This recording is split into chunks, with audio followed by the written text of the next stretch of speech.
Hi everyone, welcome back to Physics 11. In this video, I will be looking at question 18 from the worksheet 8.3 on circuit analysis.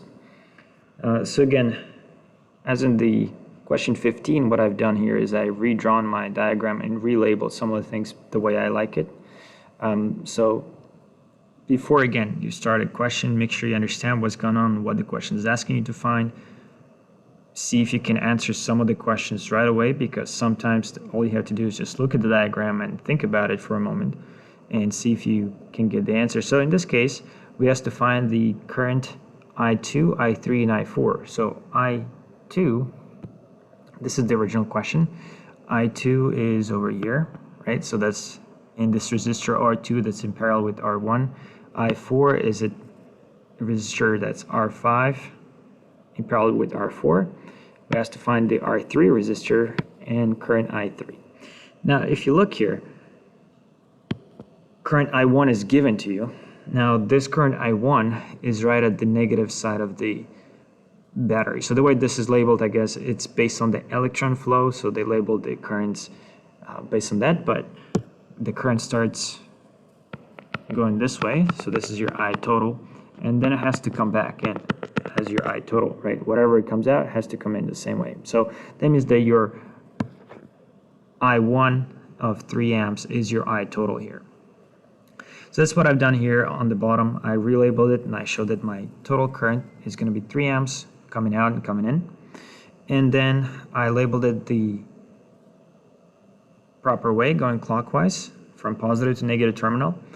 And I highlighted the stuff that we need to find. So again, here I relabeled the currents a little bit, so I5, I3, and I2. Now notice here that the I3 is going to be the same as the I total, because R3 is going to be in series with the sum of R5 and R4 and with the sum of R1 and R2, which means that this is going to be the same, which means we can answer this question right away because we already know what the total current is going to be. So in this case, because of the fact that the currents have to be the same when the circuits are in series, so this is also going to be 3 amps. So as you can see here, we can answer part of the question without really doing any work, just looking at the circuit and thinking about the Kirchoff's laws.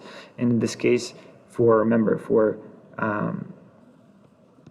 series circuits, your I total will be I1 equal to I2 equal to I3 and so on, right? So in this case, I have my I1, which would be the I4 plus I5, and then I3, and then in this case, in my example, this is just an example, this doesn't correspond to the actual formula for this circuit, but in our case, if I actually write the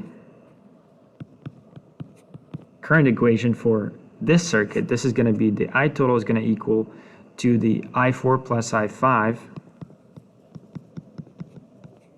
okay, which is going to equal to I3, which is going to equal to the sum of I1 and I2. I1 and I2, sorry.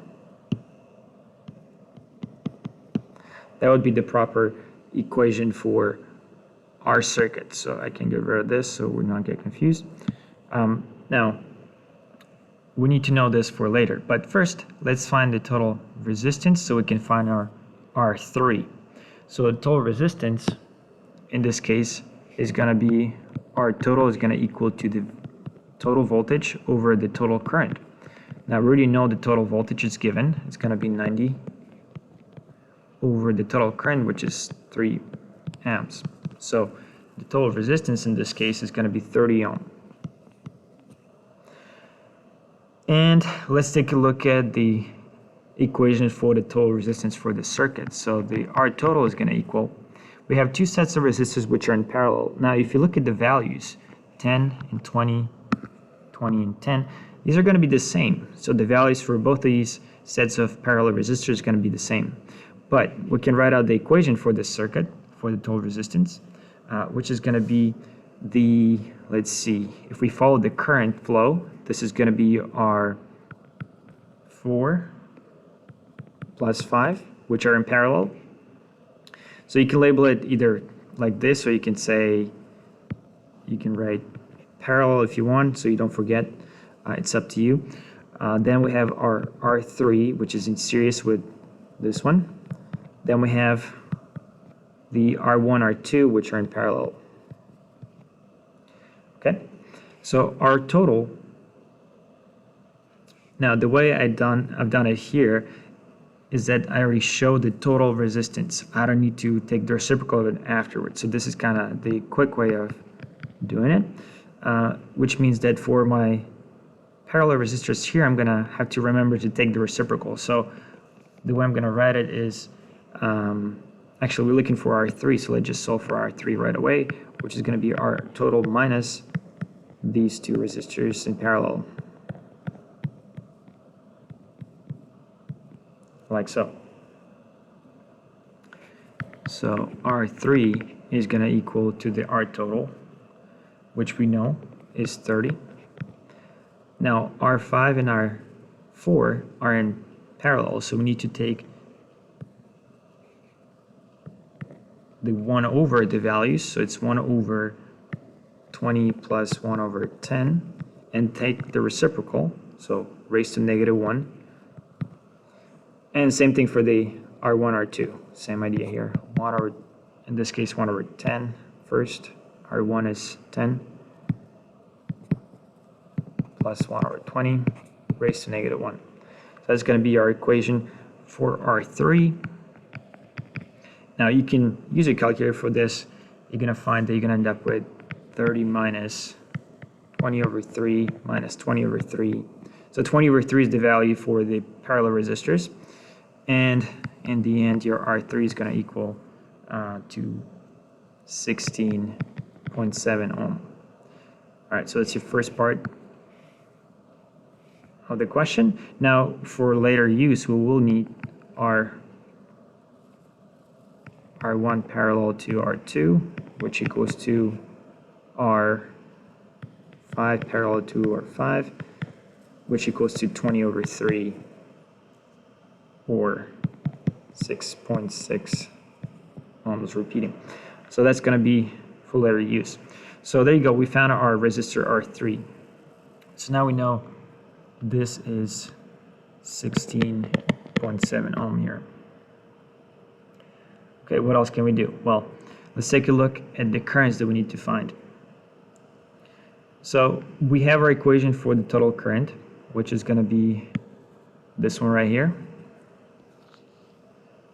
So let me move that.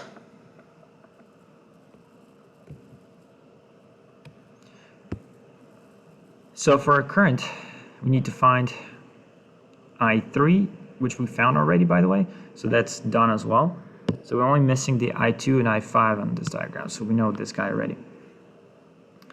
Now look at our equation for the current. If you add the, let's say, I1 and I2, that's going to equal to 3 amps. Okay. Now, in order to find the current I2 and I5, we need to know the voltage drop or the voltage potential difference, basically between the R1 or R2 and then R5 and R4. So let's write also our equation for the voltage. So for the voltage, we're going to have, notice that the voltages between R1 and R2 here are going to be the same, right? So because these are in parallel, and same thing for R4 and R5. So we can say that the V total, let's see, V total is going to be the sum of V1 or 2, depending which one you're interested in, plus V3, which is across R3, plus V4 or 5. Okay, so that's what we are interested in. We need to know one of the V1 or V2 or V4 or V5 to answer the question to find the currents I2 and I5. So let's see, we can find our V1 or 2. So V1 or 2 is going to equal to the current, the total current I1 and I2 added together times the resistor R1 and R2 added together. So this is going to equal to the I1 plus I2 because again it's split, but the sum of them should be the current going through both of the resistors. And then the resistor 1 parallel to 2, which we already found down here. So we're going to use that in this question. All right, now we know that I1 plus I2 is going to be the same as I3, which we know the value for. We know that this equals to 3.0 amps, so we're going to use that in this part. So we're going to plug in 3.0 for the currents. Even though we don't know the I1 or I2 individually, we just know that the sum is going to be 3 amps. And the resistor value is going to be 6.6. Or even better, just use the 20/3 in your calculation. And that's going to be our voltage. So in this case, this equals to 20 volt. Now the same thing applies to the voltage 4 or 5. We can do the same step here. We know that the current through both of these has to add to 3 amps. I4 and I5 has to add to 3 amps. And then the resistors R4 and R5, same idea, same exact step. And because the values for these resistors are actually also the same, we can actually just say, well, because of the fact that the resistors are exactly the same, we can just say that V1 or 2 also equals to V4 or 5. Again, because resistors are of the same rating. So we can save the step of just doing the same step again. So we know that that's going to be also 20 volts. So we know that our V4 or 5 is also going to be 20 volt. All right, so once you know the voltage across those two resistors, we can then find individual currents. So here's what we know. So if you do just a sketch for, let's say, part of the circuit, here's what we have. We have, this is R1, this is my R2,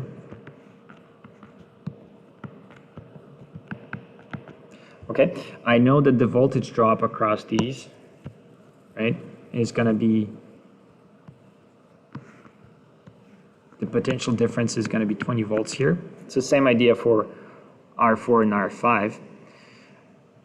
And I also know that I have the currents, they're going up this way, I1 and I2. I'm looking for I2. And let's see, the values for the resistors were again 10 and 20. Okay, so we know the voltage difference. We know the total current. We know the total current here is going to be, once it exits, is going to be 3.0 amps here. Or once it comes in here, it's going to be 3.0 as well. So this is just one part of the circuit. But this is going to be enough information to find the value for I2 here. So we know R2 value is already given. We know the voltage is 20 volt. The only unknown is the current. So we can say, well, I2 is going to equal to V2 over the R2. Now I2, again, sorry, V2 is 20, and this is 20, which means we get 1 amp. In this case, the zeros should be part of the sig fig, so there should be 1.0 amp. And then we can do the same thing on the other side. Now, because if you look here, by symmetry here, you can see R1 is the same as R5 and R2 is the same as R4, 20 and 10, 20 and 10. And the voltage drop is going to be exactly the same as well because of the ratings are the same. We can kind of just skip that step and just say, well, same thing is going to apply to current I5, okay? And it's just going to be 20 over 10. So for I5, the voltage 5 over R. Again, voltage 5 is going to be also 20 volt. R5 is 10 ohm. So we get 2 amps as our final answer.